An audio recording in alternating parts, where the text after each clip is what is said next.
What's up nerds, this is Bibbs and today I want to talk to you about mastering. By the title of this video you must think this guy is about to go on a rant, is gonna bash on mastering. Well, not exactly. I just want to share my thoughts on it, bring up a couple of points and maybe have you reconsider your approach on the matter. So let me give you a little bit of context.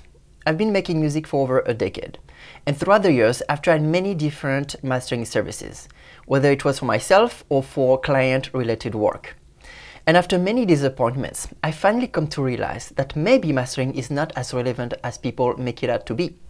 I'm not saying it's useless, but there's a lot of hype around it that's not really justified in my opinion. And I have a theory about it. I believe that beginners are the origin of this reputation. They're looking for answers and reasons on why the tracks don't sound the way they want, and mastering being quite technical and misunderstood, it gives it this mystical dimension and it's leading them to believe that it's a crucial part of the production process. When in reality, a great production is the accumulation of good decisions made along the way and not just a couple of plugins at the end of a master chain. So if you're just starting making music, here's my advice to you. Don't burn yourself out trying to understand all the technicalities that mastering entails. If you go down that rabbit hole, you're gonna make yourself miserable. There's far more important steps that will be a lot more impactful to your production. So make music as if mastering wasn't a thing. In fact, the difference that you're gonna hear between the mastered and unmastered version is a very good indicator of the quality of your production. If there's a big difference between the two, that means mastering has to do the heavy lifting. It has a lot to compensate for.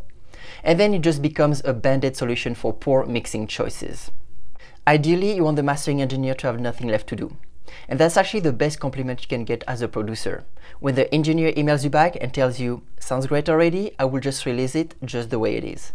Now, let me digress for a second. There's something I want to touch on because I know it's common practice among you guys. If you do your own mastering, and if you apply it early in the process, and you can get your tracks to pop and shine without doing so, then by all means, do your own thing. I get it, it can be fun sometimes to, let's say, add distortion and compression on the master, so every sound that you bring in already has an edge to it.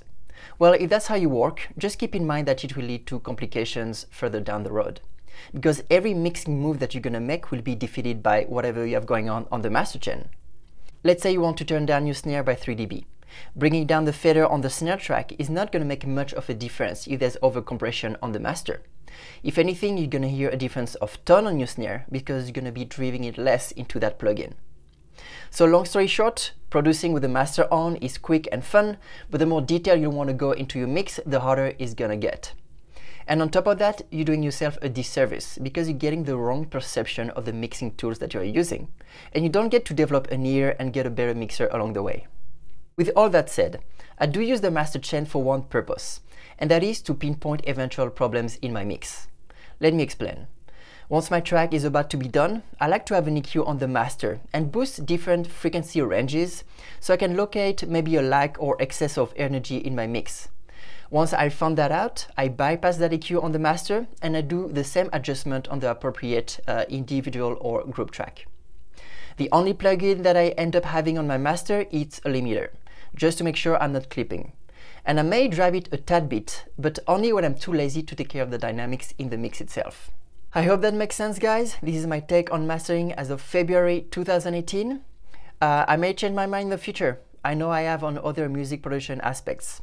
So if you disagree or praise the values of mastering, please feel free to do so. Better yet, if you have a good example of a well-produced track that was taken to a whole new level by a mastering engineer, I would love to hear it and be proved wrong. Thanks for watching, until next time.